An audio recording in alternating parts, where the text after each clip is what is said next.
le Seigneur bénisse abondamment tous les internautes, vous qui êtes connectés sur notre page Facebook, soyez bénis, et vous qui allez suivre ce message sur notre chaîne YouTube, que le Seigneur vous bénisse abondamment. Nous étions là la journée d'annonciation du midi en prière.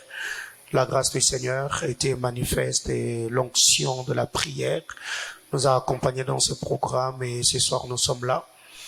La personne qui va nous apporter la parole de Dieu ce soir,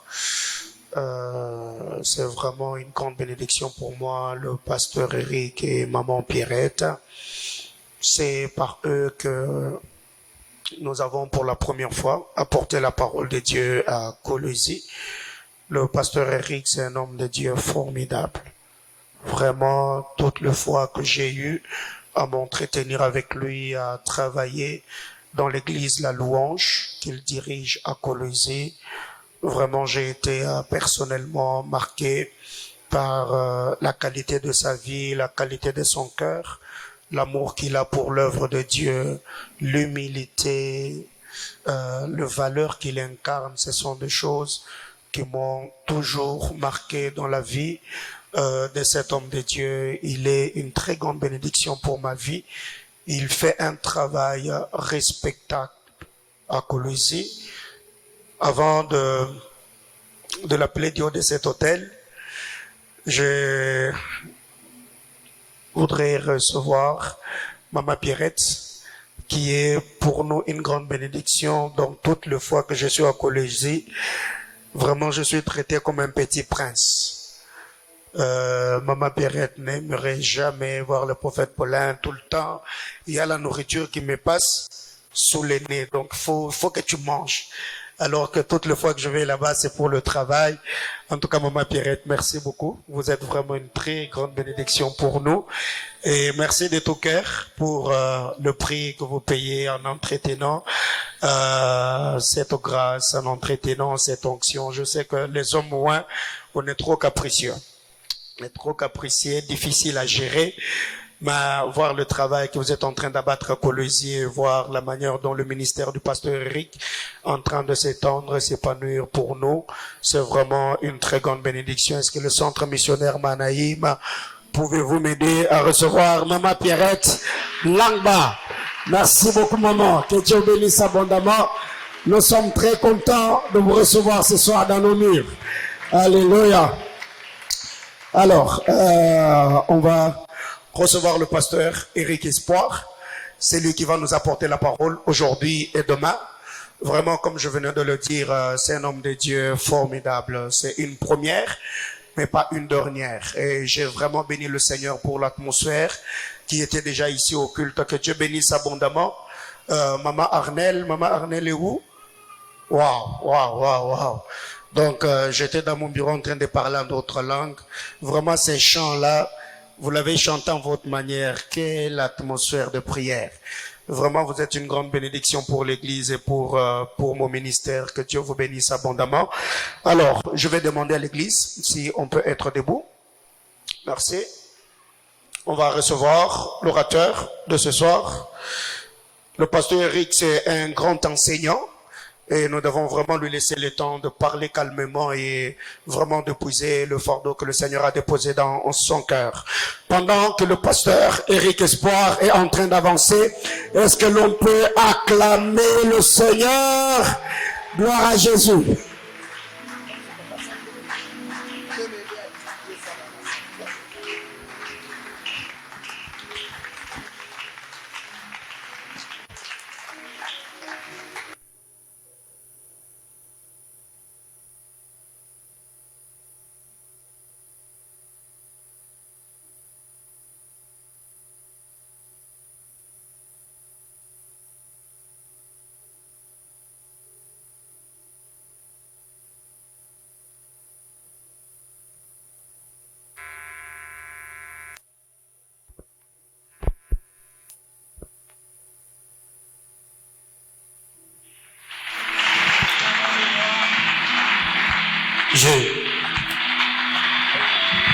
Aidez-moi à bien acclamer le Seigneur. Ce Dieu merveilleux, ce Dieu qui est mort pour nous, il n'a pas regardé à sa gloire, il a accepté de se dépouiller afin de nous donner à toi et moi la vie. Il mérite vraiment que nous puissions l'acclamer avec des ovations ce soir. Il est merveilleux, notre Dieu. Amen, amen. Nous pouvons nous asseoir. Permettez-moi de rendre grâce à Dieu pour cette grâce merveilleuse et cette opportunité qu'il nous donne. C'est lui d'être cet après-midi au milieu de vous. Nous lui rendons de multiples actions de grâce parce que nous savons que tout ce qu'il fait, il est fait pour un but. Nous croyons que ce programme qu'il a organisé, il a organisé pour un but. Et il a permis que nous soyons là aussi pour un but. Amen. Que son nom soit béni pour cette grâce. Je ne peux pas parler si je ne dis pas merci à l'homme de Dieu, le prophète Paulin, pour cette marque de confiance qu'il a manifestée à notre personne. Et je suis dans la joie de revenir encore ici pour la deuxième fois et voir ce travail que vous êtes en train de faire en ces lieux. Je connais l'œuvre de la mission. Commencer une œuvre, l'entretenir et l'amener jusqu'à ce niveau, c'est un prix énorme que vous payez. Que le Seigneur vous bénisse abondamment. Amen, amen. Et le vœu de mon cœur et ma prière est que ce Dieu qui a commencé cette bonne œuvre, que je vis à la naissance, que ce Dieu la rende parfaite pour la gloire de son nom. Je sais que vous avez commencé ici à Lubumbashi. Je crois fermement que demain, ça va s'étendre partout dans le monde. Je le dis toujours, le monde est en train de se détruire parce que c'est la parole de Dieu. Nous sommes au temps de la fin. Je le dis toujours aux enfants de Dieu, n'espérons pas que le monde s'améliorera. Le monde est en train d'aller à la fin. Alors nous, Église, nous ne devons pas dormir. Nous devons aller vers le monde pour sauver autant de personnes que nous pouvons, parce que Jésus revient bientôt. Amen. Voilà pourquoi lorsque l'homme de Dieu m'a appelé pour me partager les thèmes de ces assises, j'ai vraiment béni le Seigneur, parce que les thèmes comme celui-ci se fait de plus en plus rares. Penser aux âmes du Seigneur, c'est une chose merveilleuse. Alors je crois que par la grâce de Dieu,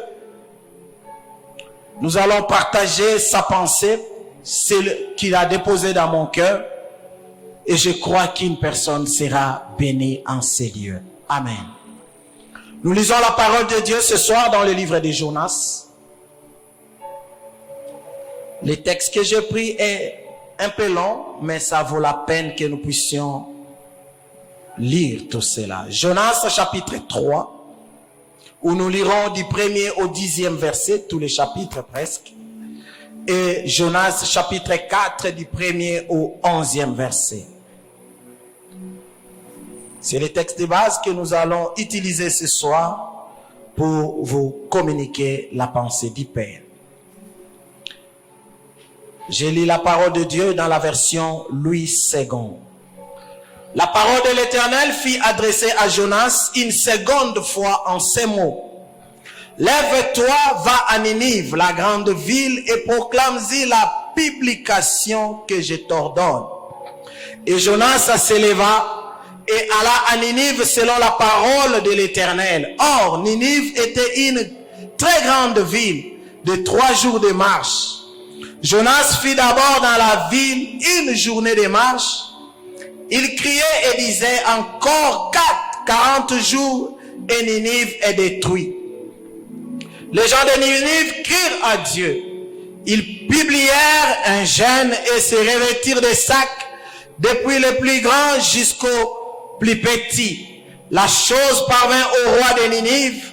Il s'éleva de son trône, ôta son manteau, se couvrit d'un sac et s'assit sur la cendre.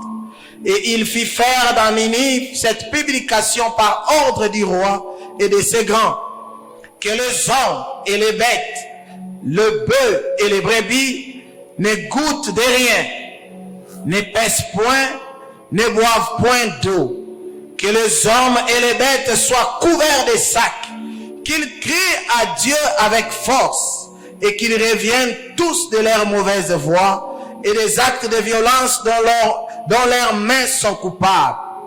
Qui sait si Dieu ne reviendra pas et ne se repentira pas et s'il ne renoncera pas à son ardente colère en sorte que nous ne périssions point.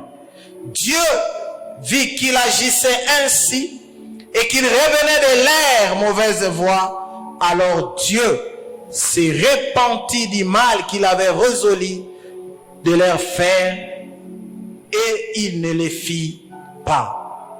Chapitre 4. Cela de plus fort à Jonas et il fut irrité. Il implora l'Éternel et il dit, ah Éternel, n'est-ce pas ce que je disais quand j'étais encore dans mon pays? C'est ce que je voulais prévenir en fuyant à Tarsis, car je savais que tu es un Dieu compatissant et miséricordieux, lent à la colère et riche en bonté, et qui te répand du mal. Maintenant, Éternel, prends-moi donc la vie, car la mort m'est préférable à la vie. L'Éternel répondit, fais-tu du bien de t'irriter? Et Jonas sortit de la ville et s'assit à l'orient de la ville. Là, il se fit une cabane et s'y tint à l'ombre jusqu'à ce qu'il vit ce qui arriverait dans la vie. L'Éternel Dieu fit croître un raisin qui s'éleva au-dessus de Jonas pour donner de l'ombre sur sa tête et pour lui ôter son irritation. Jonas éprouva une grande joie à cause de ces raisins. Mais le lendemain, à l'aurore, Dieu fit venir un ver qui piqua les raisins et les raisins sécha. Au lever du soleil, Dieu fit souffler un vent chaud d'Orient et le soleil frappa la tête de Jonas au point qu'il tomba en défaillance. Il demanda la mort et dit, la mort m'est préférable à la vie. Dieu dit à Jonas, fais-tu bien de t'irriter à cause du ricin? Il répondit, j'ai fait bien de m'irriter jusqu'à la mort.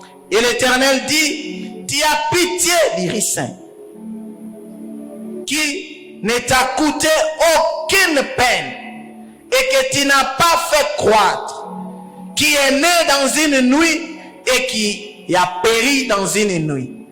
Et moi, je n'aurai pas pitié de Ninive, la grande ville dans laquelle se trouvent plus de 120 000 hommes qui ne savent pas distinguer l'air droite de l'air gauche, et des animaux en grand nombre. Parole du Seigneur. Est-ce que nous pouvons acclamer le roi des rois? Oui, bien-aimés dans le Seigneur, comme nous le savons tous, le thème que nous sommes en train d'exploiter, c'est le prix d'une âme. Amen. Mais ce soir, moi, j'aimerais parler de ce thème en n'utilisant pas le mot prix, mais le mot valeur. Parce que j'ai pris le temps de suivre l'homme de Dieu dans son introduction pour comprendre quelle est la pensée de Dieu par rapport à cette convocation. Et j'ai trouvé que utiliser le mot valeur nous permet de comprendre mieux ce thème. Et ça me permettra de bien communiquer la pensée que l'Éternel a déposée dans mon cœur. La valeur d'une âme. Alléluia. dans cette histoire de Jonas, qui n'est pas une histoire étrange pour les lecteurs de la Bible, nous connaissons que c'était une recommandation de Dieu pour Jonas. Comme Dieu nous a aussi recommandé, nous, enfants de Dieu et ses disciples, d'aller partout dans le monde et de faire de toutes les nations les disciples. Alléluia. C'est une recommandation du Seigneur. Et Jonas a reçu cette recommandation. Comme nous pouvons le voir dans les 2 premiers chapitres, Jonas a refusé d'obéir ou d'obtempérer à cette recommandation. Il a voulu fuir pour ne pas le faire. Mais vous savez, Dieu reste Dieu. La Bible dit, sa volonté s'accomplit toujours. Laisse-moi te dire, bien-aimé, chercher à fuir la volonté de Dieu, c'est un passe-temps. Si tu essayes de fuir la volonté de Dieu, c'est ton temps que tu es en train de passer. Parce que tu le veuilles ou pas, Dieu accomplit toujours sa volonté. Alléluia. Mais c'est toi qui perds le temps. C'est le cas de Jonas. Il a entendu la voix de Dieu. Au lieu d'obéir et de gagner le temps, Jonas a pensé fuir la volonté de Dieu. Et nous savons tout ce qui est arrivé. Chercher à esquiver la volonté de Dieu, mes amis, c'est s'exposer au grand danger et aux grandes pertes. Alors finalement, comme la volonté de Dieu s'accomplit toujours, Jonas est revenu à la raison. Le voici à Ninive, le lieu où Dieu a voulu que Jonas aille. Et ce qui est intéressant, c'est que quand cet homme arrive, Dieu lui parle encore de nouveau. Parce que nous avons un Dieu qui est un Dieu merveilleux. C'est un Dieu d'amour, c'est un Dieu bon. Il ne se fatigue pas de nous enseigner, de nous instruire, de nous corriger. Parce que sa volonté est que toi et moi nous soyons sauvés. Il est revenu encore vers Jonas pour lui montrer sa volonté parfaite. Comme dans ses assises, la volonté de Dieu est que tu connaisses ce qu'il veut en ces temps pour toi. Alléluia. Et Jonas fera en ce moment la volonté de Dieu. Qu'est-ce que Dieu recherchait? Dieu recherchait le salut de tout un peuple. C'est ce que Dieu recherchait. Et Jonas est allé, il a fait ce travail. La Bible dit, il a parcouru cette ville de Ninive. Il a crié, repentez-vous. Parce que si vous ne vous repentez pas, la mort est certaine. Et ce peuple a reçu avec empressement le message prêché par Jonas. La Bible dit, l'information ou la nouvelle est arrivée aux oreilles de leur roi. Et le roi en a fait une affaire d'État. Il a signé un décret, toute une ordonnance, obligeant tout le monde à s'humilier devant le Seigneur pour implorer sa grâce. Amen. Et le Dieu d'amour est revenu. Il a apaisé sa colère. Il a pardonné Ninive. Alors, quand Dieu pardonne Ninive, je pense que Jonas pouvait se fléchir les genoux et rendre grâce à Dieu. Une œuvre que je devais accomplir, je l'ai fait avec peine, avec sacrifice. Et Dieu m'a exaucé. Il devait rendre grâce à Dieu.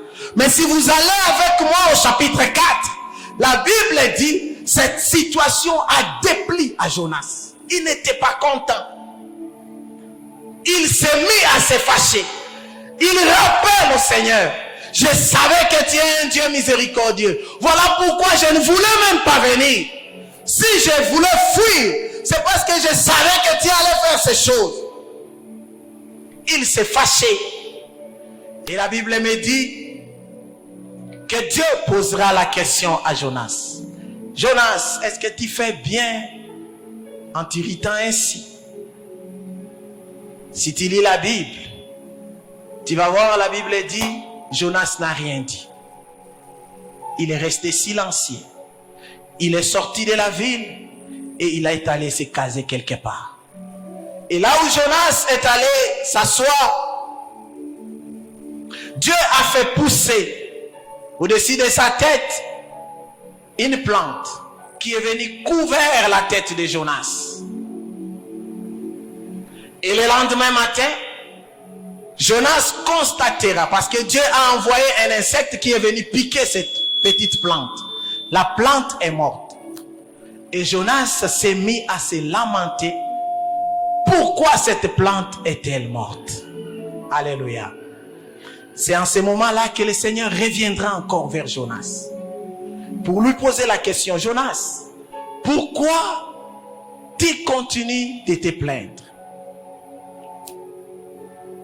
Et dans sa plainte, Jonas, que ce soit lorsque Dieu a sauvé Ninive, même lorsque cette jeune plante est morte, Jonas, dans sa colère, il ne faisait que demander la mort. Il ne faisait que demander la mort. Alors Dieu lui pose la question: est-ce que tu fais bien? Jonas répondra au Seigneur: oui, je fais bien. Pourquoi cette jeune plante est morte? Alors c'est en ce moment-là que le Seigneur vient expliquer à Jonas la valeur d'une âme. Parce que l'église, des fois, nous ne nous rendons pas compte de ce que représente une âme aux yeux du Seigneur. Alléluia. Et l'enseignement que Dieu a voulu donner à Jonas, c'est même la conclusion de ce chapitre. Dieu pose la question à Jonas: tu te plains, tu te lamentes, parce que cette plante qui est née un seul jour seulement de vie, cette plante est morte. Tu te plains, tu te soucies, tu demandes la mort. Et moi, Dieu, ne pouvais-je pas être soucié de ce peuple de Ninive, une ville de plus de 400 000 personnes? Alléluia. La valeur d'une âme. Jonas, c'est serviteur de Dieu, comme toi et moi. Cet instrument que Dieu a utilisé, il peut se soucier pour une plante, mais il accepte la mort de milliers de personnes.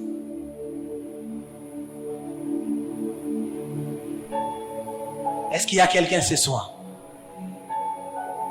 C'est ce que nous représentons souvent aux yeux du Seigneur.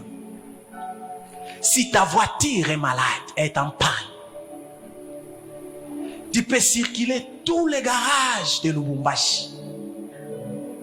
Je vois chez moi à Kolwezi, des fois quelqu'un qui circule tout Kolwezi pour faire réparer sa voiture, il ne trouve pas de pièces. Il expédie à Lubumbashi. Comment on dit? On commande même des pièces de la Chine, de l'Europe, de l'Afrique du Sud pour réparer sa voiture. Mais les hommes ivres, ivrognes, impudiques qui meurent à nos côtés, cela ne nous représente rien à nos yeux. La valeur d'une âme. Alors la question que Dieu a posée à Jonas: est-ce que tu fais bien en agissant ainsi?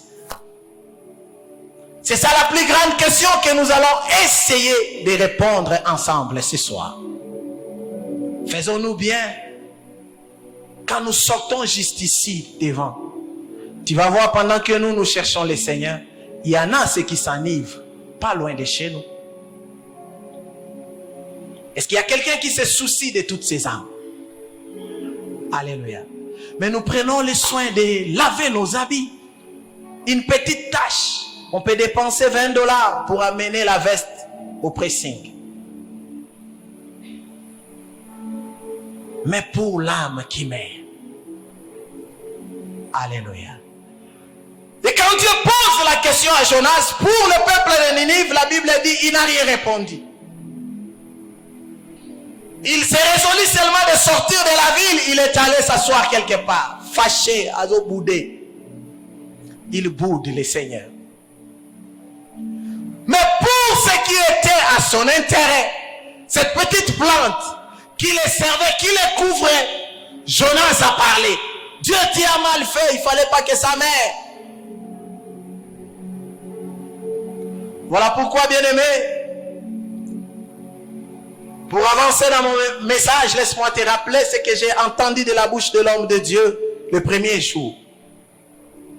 L'homme de Dieu a défini l'âme, parce que c'est de cela qu'il s'agit. Il a dit l'âme, selon la pensée hébraïque, c'est Nefesh. Ce qui représente l'homme lui-même. Alléluia. Et l'homme de Dieu a dit aussi que l'homme est né pour vivre Nefesh. Et Dieu qui a créé l'homme Nefesh, il a créé l'homme avec une soif. Parce que dans l'homme, il y a un vide. Et ce vide a soif de Dieu. Alléluia. Ça, c'est la définition de l'âme que l'homme de Dieu nous a donnée. Ce vide qui est en nous ne peut être comblé que par le Seigneur, par la présence de Dieu.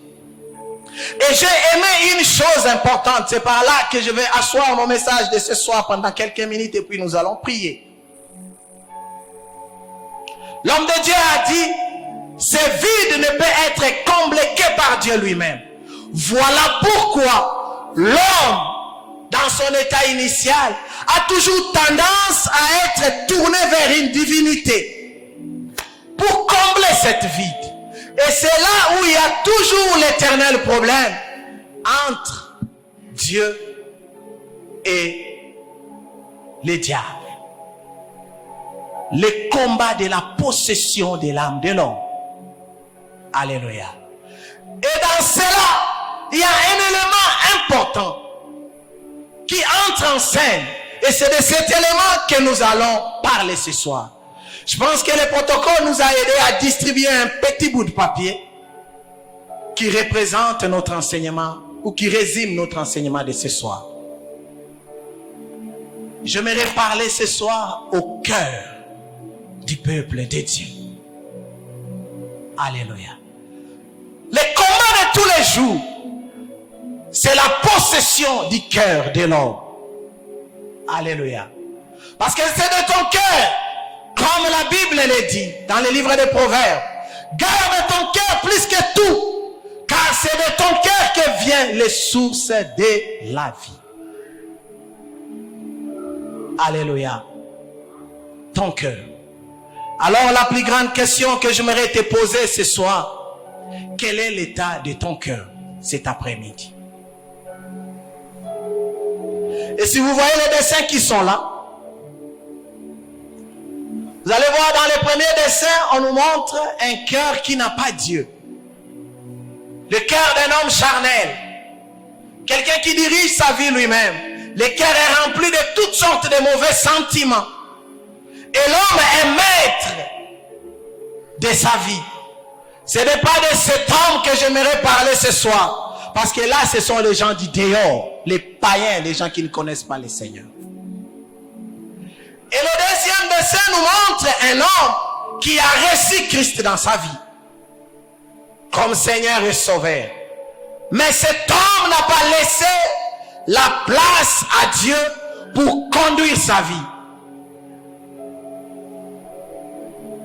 Et le troisième dessin, ça parle d'un homme qui a reçu le Seigneur et qui vit selon la volonté de Dieu. Alléluia. Mais par rapport au temps, nous aimerions nous focaliser sur les deuxièmes. Les hommes et les femmes qui ont les cœurs partagés. Bien-aimés, pourquoi je parle de cela? Parce que l'église de mon pays, l'église de notre temps, est remplie de chrétiens qui sont ni chauds ni froids. C'est le cas de notre ami Jonas. C'est un serviteur de Dieu. Un homme de Dieu comme toi et moi. Nous avons reçu Christ comme notre Seigneur et notre Sauveur. Mais dans nos cœurs, Dieu n'a pas une place totale. Il y a nos émotions, il y a nos sentiments, il y a de mauvaises choses qui demeurent encore en nous. Voilà pourquoi tu vas voir cet homme de Jonas, malgré qu'il a entendu Dieu, mais il peut dire je ne le fais pas. Il a reçu l'ordre du Seigneur. Mais cet homme peut dire, tu as parlé, oui. Mais moi, je fais ma volonté. Je ne pars pas à Ninive. Je vais à Tarsis. Parce que cet homme a un cœur partage. Alléluia. Bien-aimé dans le Seigneur, si ton cœur n'est pas totalement à Dieu, tu ne connaîtras pas la valeur de l'âme, de ton âme à toi, même de l'âme du voisin. Alléluia. Cet homme de Jonas, il avait un cœur partagé. Voilà pourquoi tu peux voir, à cause d'une petite plante, Jonas peut demander la vie, la mort. Il demande la mort, que je meure. Parce que Jonas ne connaît pas la valeur même de son âme à lui. Alléluia. Est-ce que toi tu connais le prix que représente ton âme? Alléluia. Église de Dieu, ta réussite dépend de l'état de ton âme. Quel est l'état de ton cœur ce soir? On peut tout dire sur toi. On peut tout enseigner. Prier pour toi. Proclamer toutes les bonnes choses. Mais si ton âme ne prospère pas, c'est un travail en vain.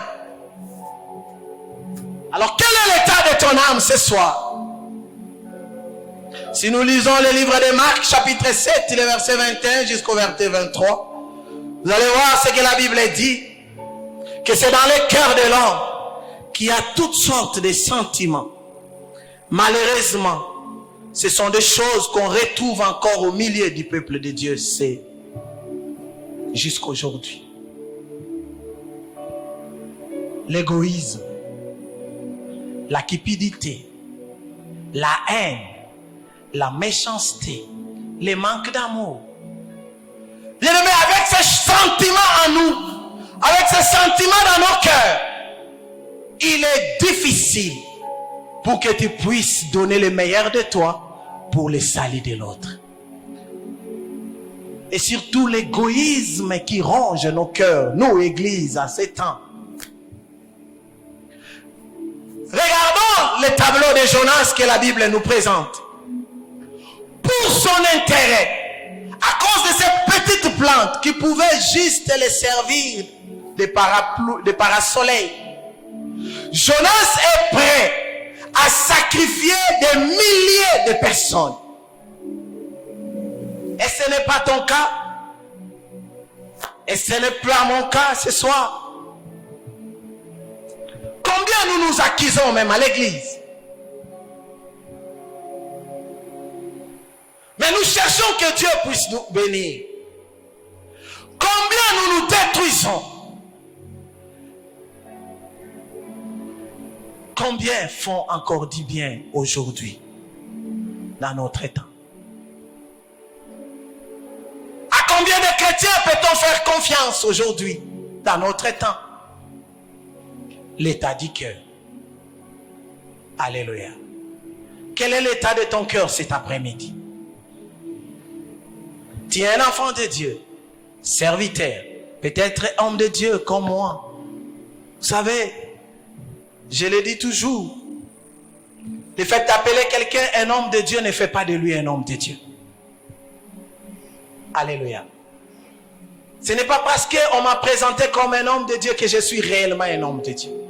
Ce qui détermine l'état d'un homme de Dieu, c'est l'état de son cœur. Alléluia. C'est l'état de son cœur.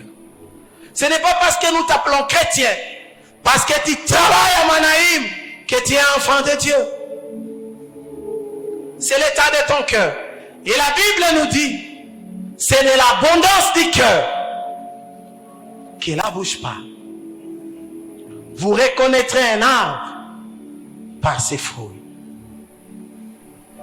Quels sont tes fruits, bien-aimés? Ça fait plusieurs années que je suis dans ce monde de l'église. Nous vivons à l'église. Mais il est très difficile de retrouver le vrai enfant de Dieu. Très difficile.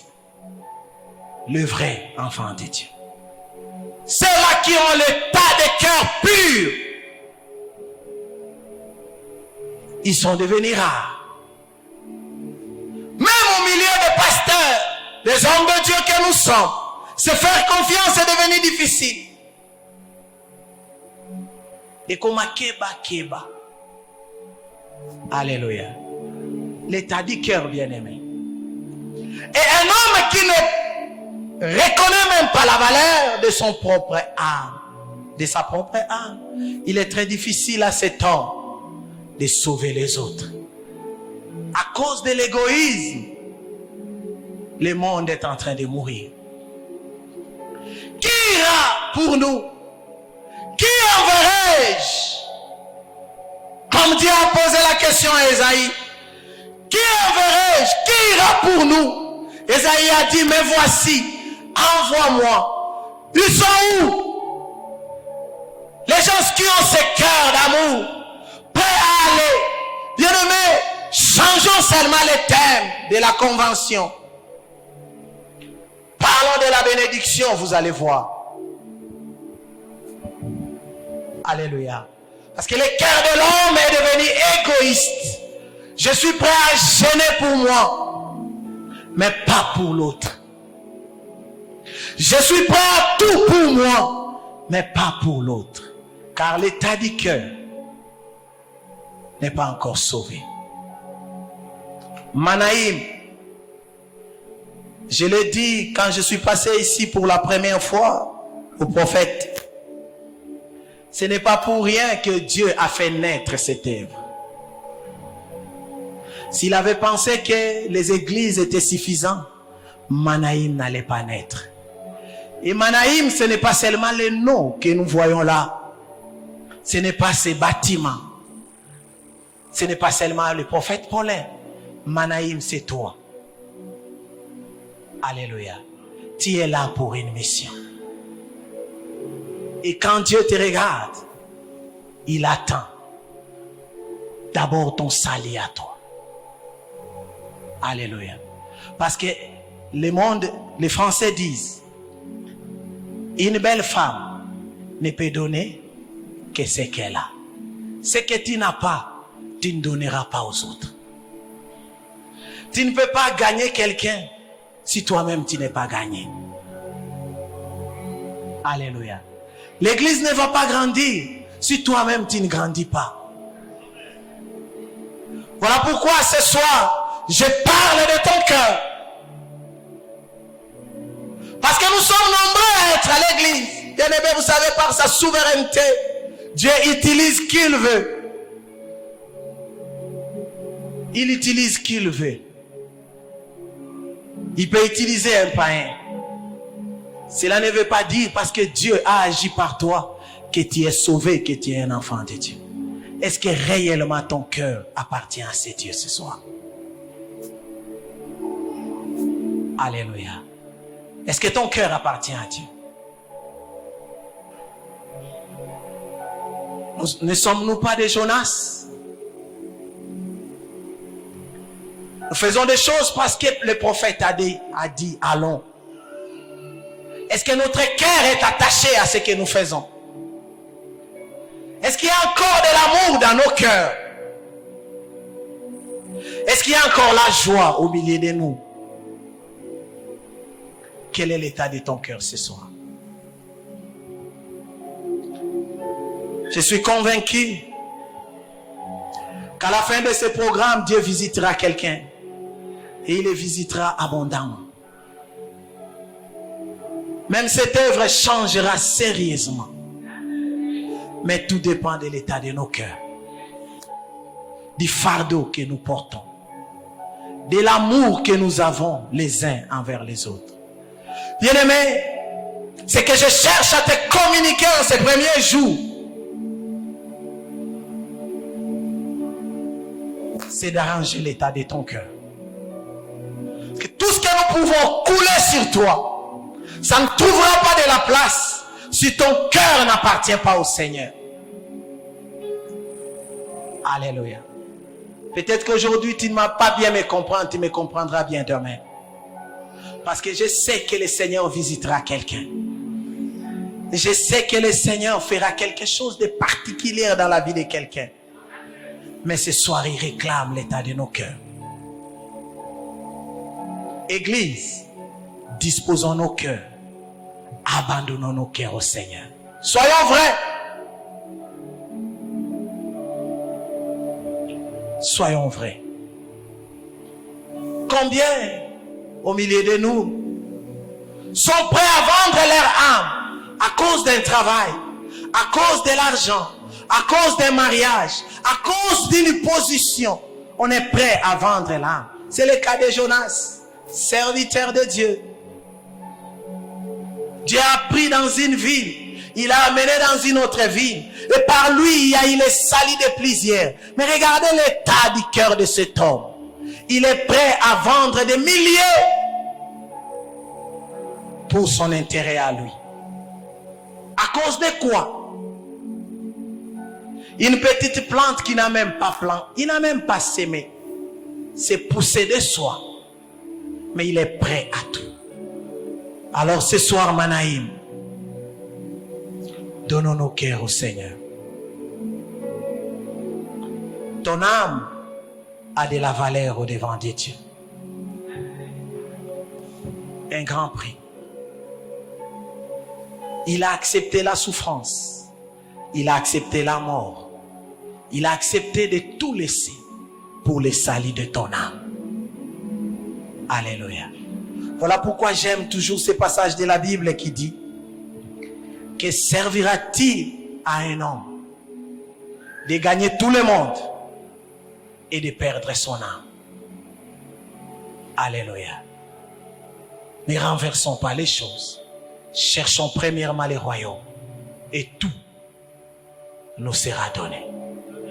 Alors ce soir, bien-aimés, en conclusion, avant que nous puissions prier,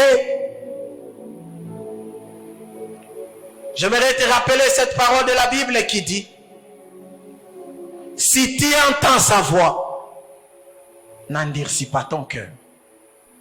Il est là cet après-midi. Comme Apocalypse 3:20 il est dit, il se tient à la porte et il frappe. Il a vu tes sacrifices. Il a vu tes gênes. Il a vu tes prières. Il a entendu les cris qui te font pousser les adversaires. Il a vu tes souffrances sur cette terre des hommes. Et ce soir, il est venu pour te sauver. Il veut faire quelque chose dans ta vie. Mais la clé de tout cela, c'est ton cœur. C'est ton cœur. Ouvre seulement ton cœur, bien-aimé. Nous n'aurons pas besoin de beaucoup crier. Nous n'aurons pas beaucoup de gymnastique à faire. Le Seigneur se manifestera puissamment en ces lieux. Et toi-même, tu témoigneras.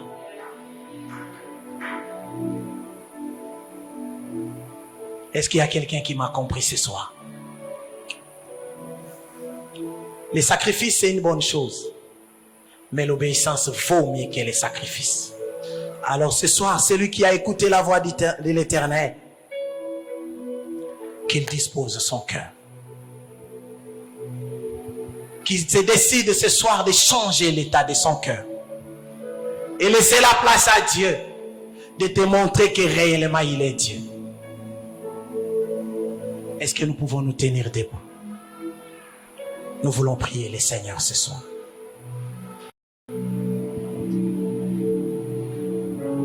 Bien-aimés dans le Seigneur, avant que nous puissions prier, j'aimerais que tu ne puisses pas méditer dans ton cœur ce que ton voisin fait. L'affaire te concerne. Alléluia. N'écoute pas par rapport au voisin, mais écoute ça par rapport à toi-même. Ce soir, n'agis pas par rapport au voisin, agis d'abord par rapport à ton âme. Parce que si ton âme est sauvée, ta vie sera sauvée et tout le reste viendra avec. Alors élève ta voix, commence à bénir le Seigneur. Bénis Dieu pour cette parole. Bénis Dieu pour l'état de ton cœur ce soir. Bénis Bénis Dieu pour ces choses merveilleuses qu'il est disposé à faire avec toi ce soir.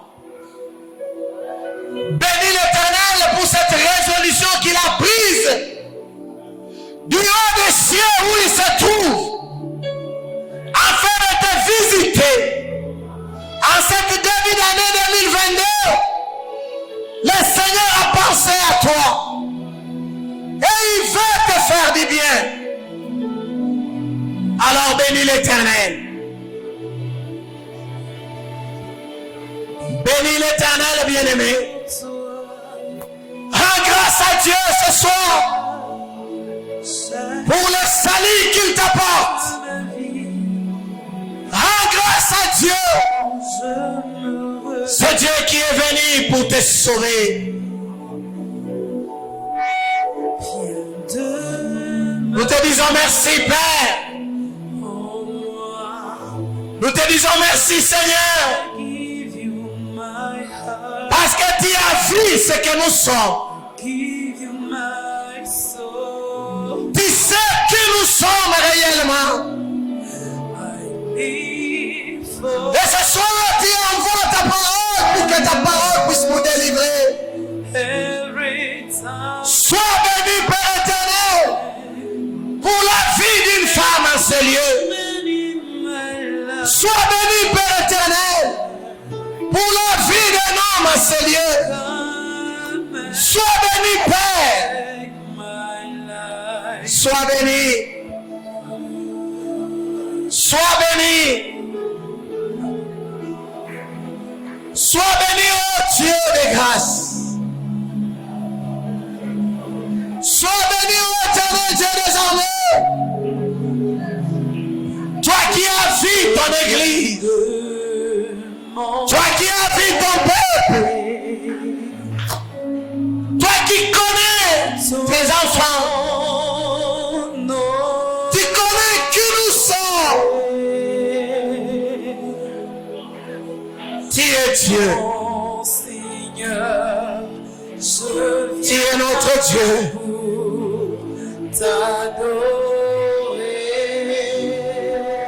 Tu es notre Dieu. Tu es notre Père et tu es notre Roi. Père éternel, béni sois-tu.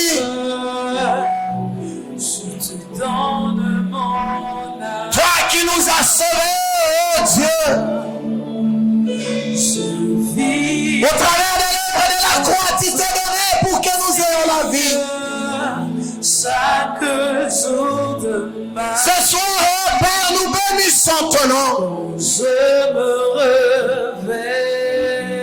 Nous bénissons ton nom.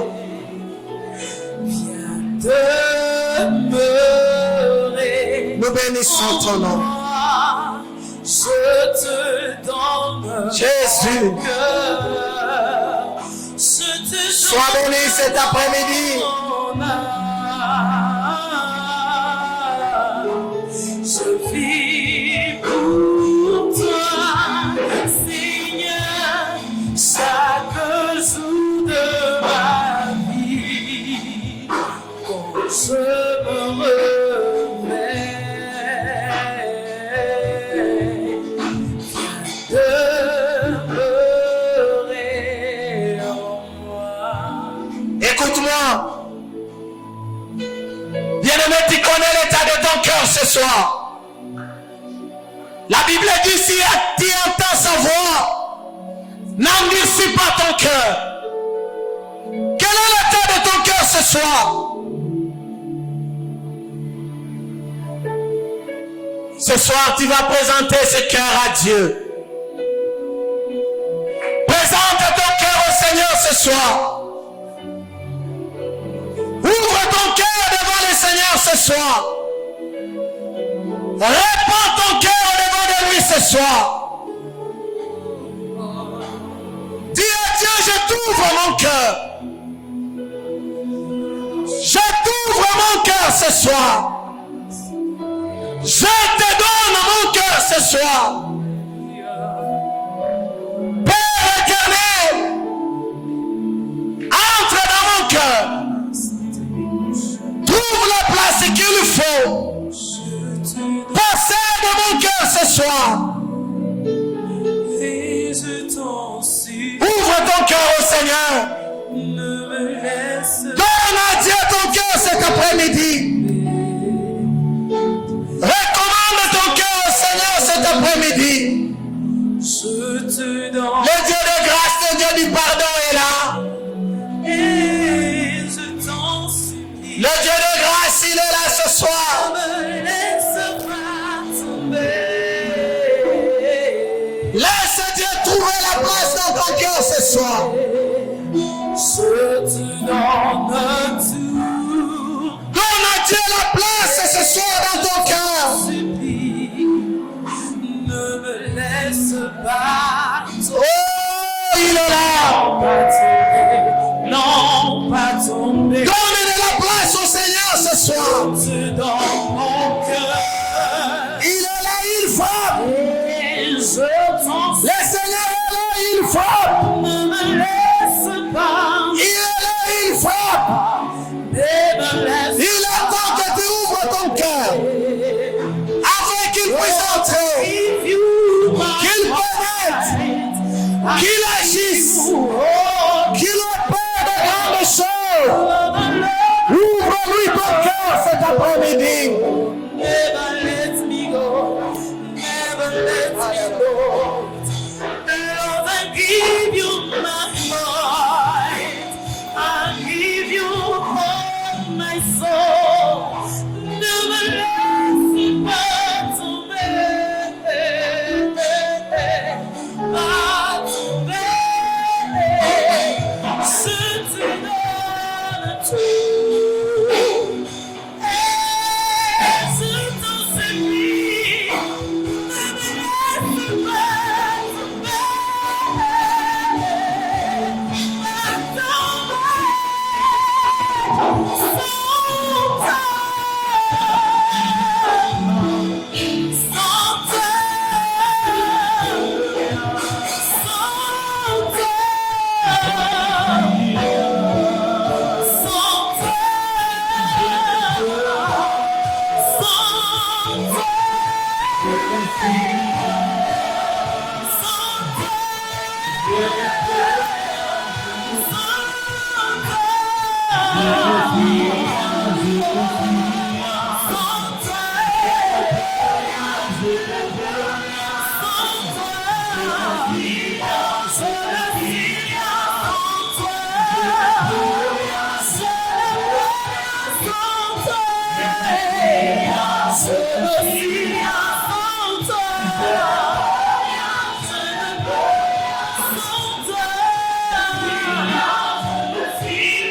Il est là cet après-midi.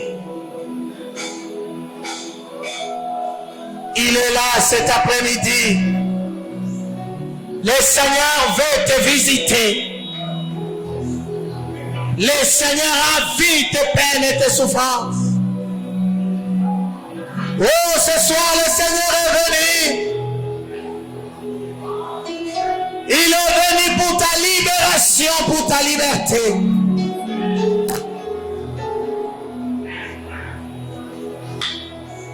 Il est là.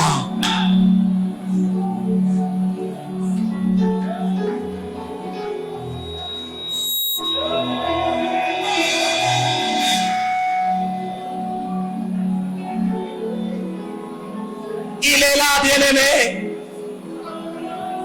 Donne-lui la place. Donne-lui la place. Donne-lui la place ce soir. Ouvre ton cœur au Seigneur ce soir. Donne-lui la place.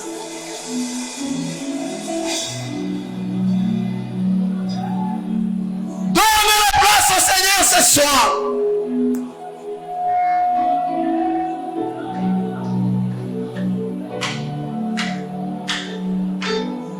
Ouvre ton cœur ce soir. Ouvre ton cœur.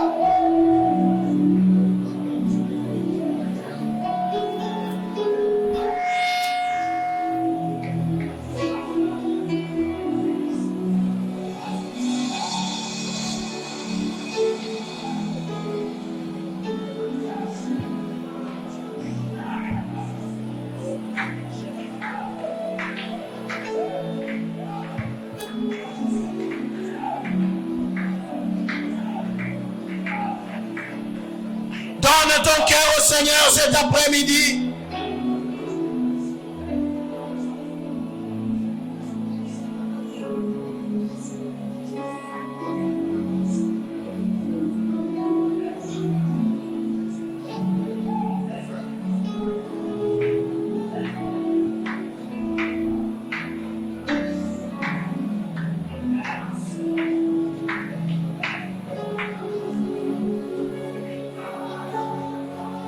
Alléluia. Écoute-moi. Que ceux qui sont à genoux, ils peuvent se mettre debout. Et ceux qui sont assis peuvent nous aider à se tenir debout. Nous voulons faire ensemble un travail. La Bible dit dans le livre de Matthieu 13, il y a un propriétaire de champ qui avait arrangé son champ.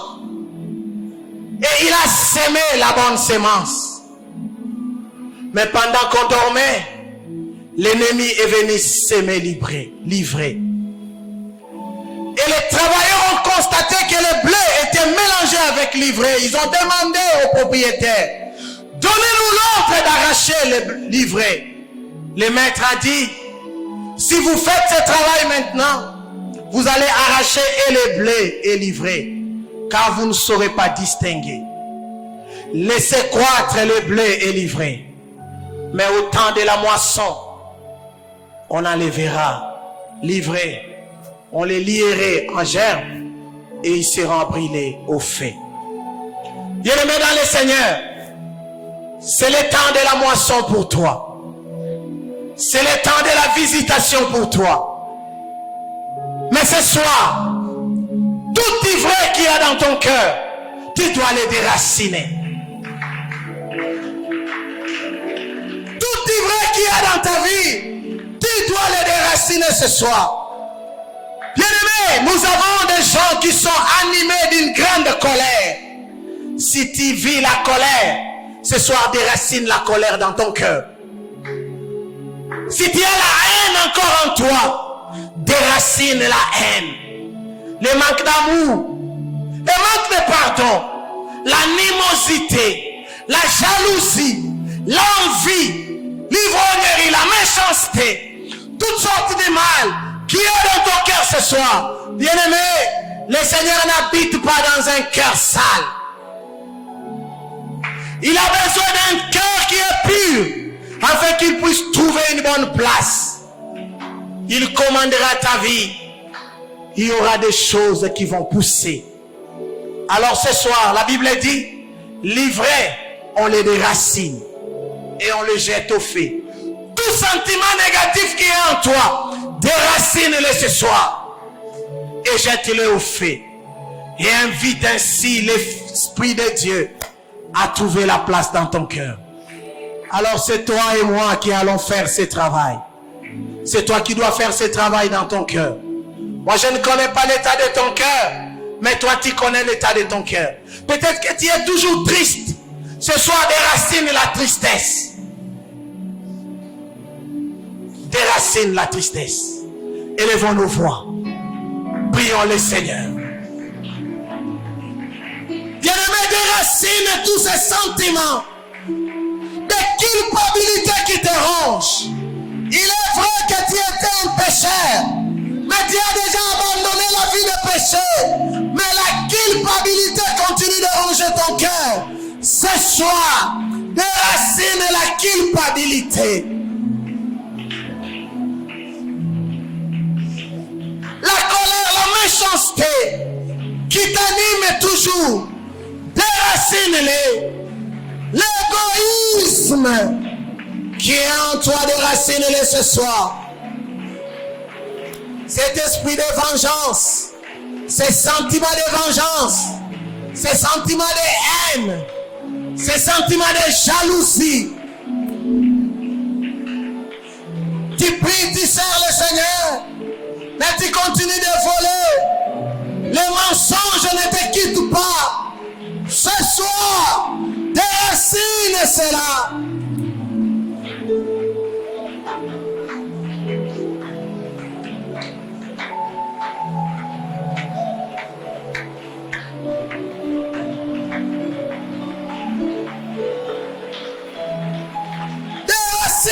ton cœur des racines et jette au feu. Brûle cela. Consume cela par le feu.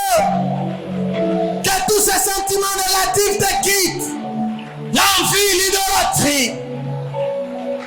Ces sentiments impudiques qui ne quittent pas ta vie. Déracine-les ce soir. Déracine-les ce soir. Libère ton cœur de tous les sentiments négatifs. Libère ton cœur de toutes ces œuvres du ténèbre.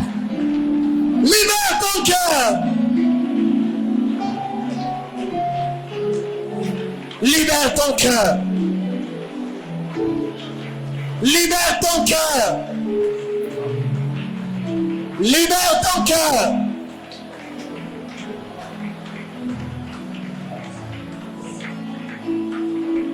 Libère ton cœur, bien-aimé, de l'hypocrisie,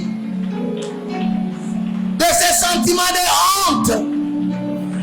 Libère ton cœur de cette distraction. Libère ton cœur de ces sentiments de désordre.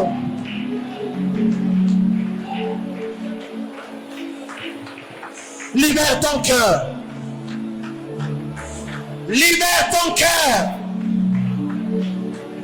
Libère ton cœur ce soir. Libère ton cœur de toutes ces œuvres mortes qui condamnent ta vie, qui empêchent ta vie d'évoluer, qui empêchent ta vie de prospérer, qui empêchent ta vie d'aller de l'avant, qui empêchent ta vie de monter, qui empêchent la main du Seigneur agir. Libère ton cœur de toutes ces œuvres. Libère ton cœur, bien-aimé. Déracine ces sentiments de tristesse.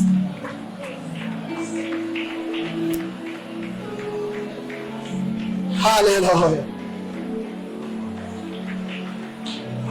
Alléluia. Alléluia.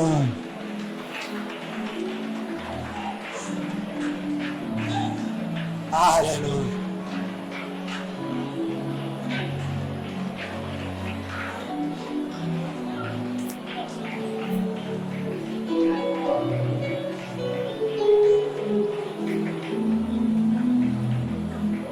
Alléluia. Bien-aimés, nous terminons par cette requête.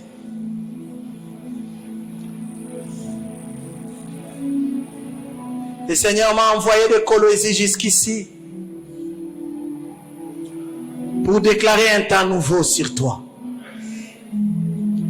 pour s'aimer une nouvelle sémence qui produira des fruits qui t'étonneront. Alors fais cette prière à Dieu. Dis au Seigneur, je dispose maintenant mon cœur à recevoir ta bénédiction. Je dispose maintenant mon cœur à recevoir cette nouvelle sémence. J'apprête mon cœur. J'apprête mon cœur à recevoir tout ce que tu as réservé pour moi. Toutes sortes de grâces, toutes sortes de bénédictions et de faveurs. Prie pour ton cœur. Que ton cœur soit vraiment ce champ nouveau, prêt à recevoir cette sémence que le Seigneur veut déposer. Élevons nos voix, purifions, sanctifions nos cœurs, disposons nos cœurs comme une bonne sémence, prête à recevoir du Seigneur sa grâce et sa bénédiction.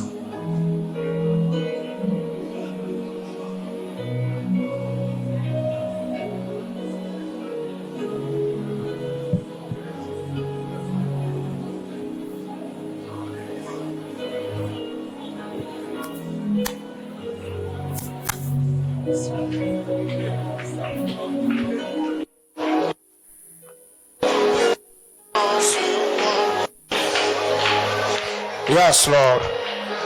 Hallelujah.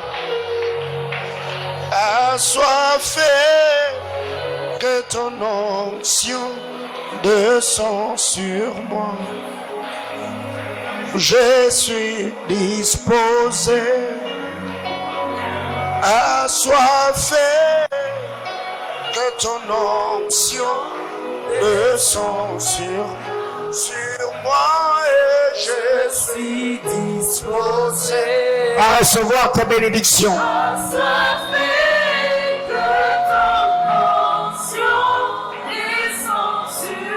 Disposé à être visité par toi. Alléluia.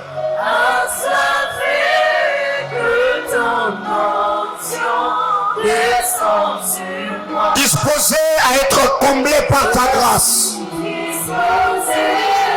Alléluia.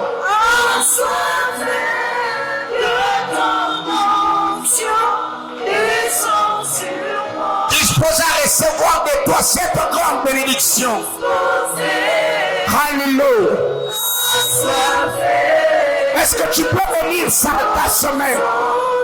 Peux-tu venir cette troisième semaine et dire à Dieu, Seigneur, fais grâce.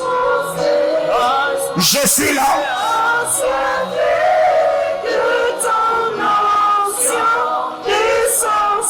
Mon cœur et mon âme veulent te voir à l'œuvre.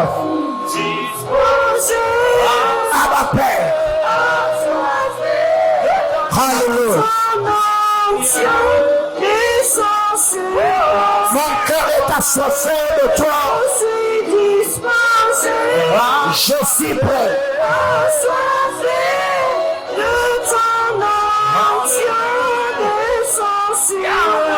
Alléluia.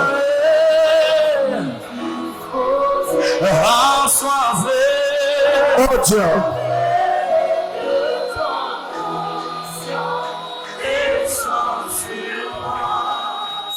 Père éternel, nous bénissons ton Saint-Nom. Nous te rendons de multiples actions de grâce. Prions avec le Saint-Esprit que tu exauces ces prières par ta grâce, que tu nous combles de tes bienfaits. Abba Père, souviens-toi de ton serviteur qui a laissé ses enfants, qui a laissé son travail, qui a laissé l'église, s'est déplacé d'ici loin, Père, pour parler à nos cœurs, répondre à cette invitation. Seigneur, nous prions que le Dieu que nous sommes en train de chercher jour pour jour bénisse également sa vie, bénisse son travail, bénisse l'église où tu l'as établi, bénisse sa famille, bénisse et se souvienne de ses enfants. Éternel Dieu de gloire, nous prions, agrée-nous et agrée également, oh Dieu, les offrandes que l'on va t'offrir ce soir. Adonai, le roi de grâce, glorifie Jésus-Christ, le Fils de ton amour, en exaucant ce prière, en bénissant chacun d'entre nous. Mon Dieu, mon Dieu, mon Dieu, bénis-nous. Mon Dieu, souviens-toi de nous. Mon Dieu, glorifie ton Saint-Nom. Pendant que les autres sont à la maison en train de suivre la canne, jour pour jour, Seigneur éternel, nous sommes là, priant, t'invoquant, te cherchant. Abba, ne reste pas indifférent. Père, ne reste pas indifférent. Ne t'étais pas, Seigneur, parle. Que ta main ne reste pas inactive.